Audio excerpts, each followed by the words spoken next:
Audio Jungle. Audio Jungle. Audio Jungle. Yo guys, what's up? This is your boy Sandeep Limbo. Welcome to my another reaction video. आशा छ सबैजना आरामै हुनुहुन्छ हैन। म पनि आरामै छु। आज एनर्जीको साथ एउटा नयाँ बिल्कुलै नयाँ रियाक्सन भिडियो लिएर आइसकेको छु हैन गाइस। सोचिराख्नु भएको होला हाम्रो लाफिङ बुद्धलाई किन यहाँनिर साथमा लिइराछ भनेर हैन। आजको हाम्रो विषयको मेन विषयको लाफिङ बुद्धको विषयमा छ चाइनाको 3 मङ्क हैन। कतिले सुन्नु भएको होला लाफिङ मङ्कको स्टोरी, कतिले सुन्नु भएको छैन। यो एकदमै धेरै मोटिभेसनल टाइपको छ हैन। अब म धेरै कुरा गर्दिन, भिडियो हेरेरै भिडियोको लास्टमा कुरा गरौँला।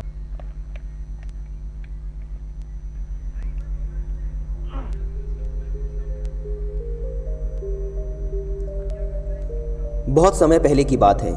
पुराने चाइना के नॉर्थ प्रोविंस में 3 मॉन्क रहते थे। उनका नाम किसी को नहीं पता है, क्योंकि उन्होंने कभी अपने बारे में कुछ बताया ही नहीं। उन्होंने कभी किसी बात का जवाब नहीं दिया। चीन में बस उन्हें 3 हंसते हुए भिक्षुओं के नाम से जाना जाता था। वे तीनों सिर्फ एक ही काम करते, एक गांव में प्रवेश करते, बाजार के बीचों बीच खड़े होते और हंसना चालू कर देते। वे अपने पूरे अस्तित्व के साथ हंसते। अचानक लोगों का ध्यान उनकी तरफ खींचा चला आता और धीरे धीरे उनके चारों तरफ एक बड़ी भीड़ इकट्ठा हो जाती। वे इतनी एकाग्रता, तल्लीनता व संपूर्णता के साथ हंसते कि उनकी हंसी देखकर सारा गांव हंसने लग जाता। जब वो पूरा गांव हंसी के समुद्र में डूब जाता तो वे दूसरे गांव चले जाते। वे ना तो कुछ बोलते थे, ना ही कुछ उपदेश देते और ना ही कुछ शिक्षा। वे जहाँ भी जाते अपनी हंसी से ऐसा माहौल बना देते कि लोग अपने सारे दुख दर्द भूलकर बस हंसने लग जाते।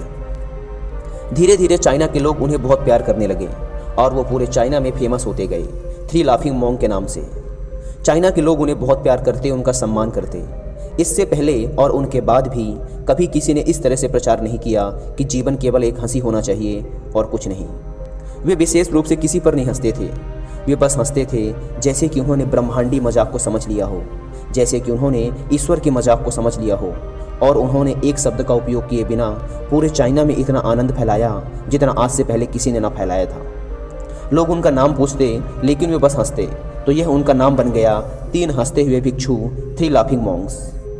पूरे चाइना में घूम घूम कर लोगों को हंसाते हुए समय के साथ वे तीनों बूढ़े हो गए और एक रात जब वे एक गांव में ठहरे हुए थे, उन तीनों में से एक भिक्षु की मौत हो गई। पूरा गांव स्तब्ध रह गया।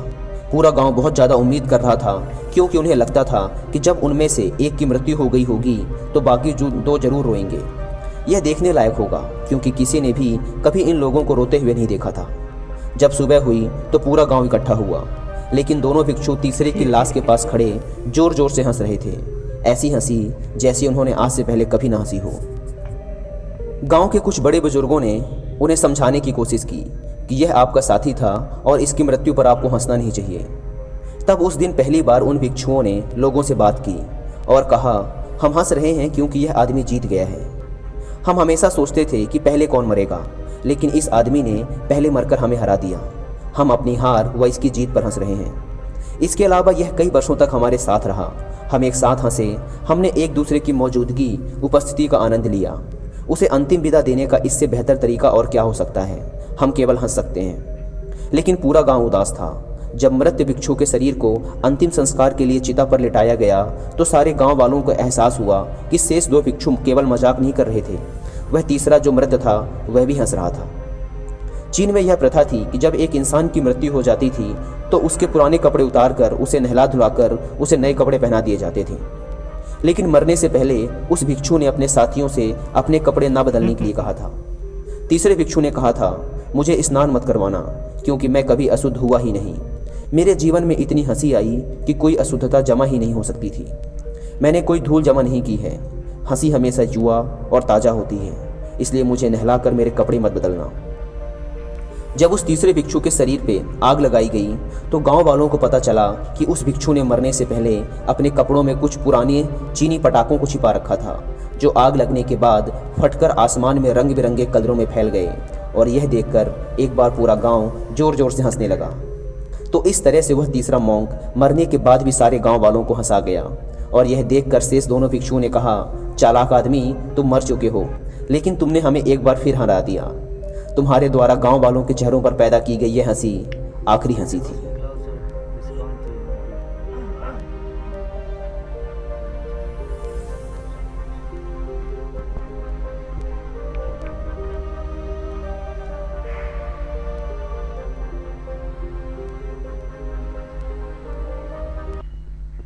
अलराइट गाइस, अलराइट कस्तो लाग्यो भिडियो तपाईँहरूलाई होइन? यो भिडियो हेरेर सायद दुई चारवटा कुरा तपाईँहरूले पनि थाहा पाउनुभयो होला होइन? सबैलाई थाहा छ अब हाँस्नुको फाइदा, हाँस्दाखेरि राम्रो हुन्छ होइन, स्वास्थ्यलाई राम्रो हुन्छ। तर अब दिलदेखि हाँस्नुपर्ने रहेछ होइन, यो चाहिँ अब र म यसको विषयमा भन्छु होइन। यो चाहिँ एउटा दाइले यहाँ मलाई छोडिदिनु भएको थियो। मेरो माथि दराजको माथि कर्नरमा धुलोसँग बसिरहेको थियो क्या यो चाहिँ होइन।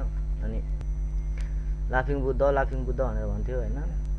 अनि के होला लाफिङ बुद्ध भनेर मैले एकचोटि युट्युबमा सर्च गरी हेरेको, यो तीन भिक्षुहरूको बारेमा आयो, किन हाँसिरहेको हुन्छ जहिले, लाफिङ बुद्ध चाहिँ किन हाँसेको होला भन्ने त्यो विषयमा मलाई सुत्दाखेरि मैले देखिरहेको थिएँ जहिले। अनि यसो विचार गरेर युट्युबमा सर्च गरी हेरेको, एकदमै धेरै इम्पोर्टेन्ट त्यो विषयमा जस्ट धेरै ज्ञानवर्धक कुरा रहेछ होइन। मलाई अहिले आएर थाहा भयो। अब यसलाई म साफ गरेर राख्छु मजाले।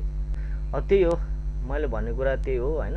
अब यो भिडियो हेरेर मैले अगाडि हेर्नु त दुई चारचोटि हेरिसकेको थिएँ होइन। मलाई अब हाँस्नु कतिको इम्पोर्टेन्ट हो होइन, कति हाँस्दाखेरि के फाइदा हुन्छ पहिल्यैदेखि भन्ने चलन छ नि त, स्वास्थ्यको लागि हाँस्नु राम्रो भनेर। तर स्वास्थ्यको लागि बाहिर हाँस्दाखेरि स्वास्थ्य राम्रो होला होइन, बाहिर हाँसेको जस्तो त्यो हुन्छ नि त। योगा गर्दाखेरि बाहिर हाँस्दाखेरि स्वास्थ्य राम्रो होला, तर मनदेखि नै हाँसेपछि चाहिँ अब हुन्छ नि त आत्मा स्वास्थ्य हुने रहेछ होइन। त्यही भएर अब सबैजना त्यही हो, दुखी नहुनु गाइस होइन। सबैलाई समस्या सबैलाई आइपर्छ होइन, समस्यासँग लड्नुपर्छ, हाँस्न सिक्नुहोस्, सुखी साथ बाँच्नुहोस् भन्दै अर्को